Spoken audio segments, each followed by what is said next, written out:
Violence in the Middle East raging into a second week.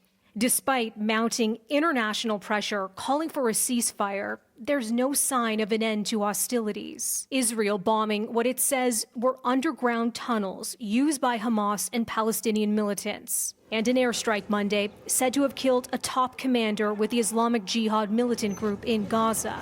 Gaza's death toll now over 200. Nearly 60 children are among those killed. At least 10 Israelis have been killed since last Monday, including 2 children. This synagogue damaged by a rocket launched out of Gaza. France and Egypt are among the latest countries vowing to keep up efforts aimed at a ceasefire. The German chancellor pushing for a quick end to the violence. And over the weekend, we meet today amid the most serious escalation in Gaza and Israel in years. The UN Security Council held their first public meeting on the conflict Sunday. Fighting must stop. It must stop immediately. Diplomats say the UN body has been unable to agree on a public statement because of the U.S., a strong ally of Israel, did not believe it would be helpful. The United States remains greatly concerned by the violence, by the escalating violence.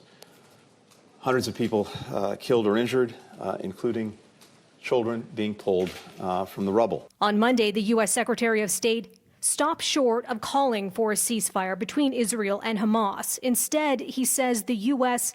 is ready to lend support if the parties seek a ceasefire. We'll continue to conduct intensive diplomacy to bring this current cycle of violence to an end. And in a statement, Global Affairs Canada expressing what it calls grave concerns over the escalating violence, and saying in part Canada joins its allies and friends in urging all parties to take steps to immediately end all violence, prevent further loss of life, protect all civilians, and de-escalate tensions. Melissa Duggan, City News.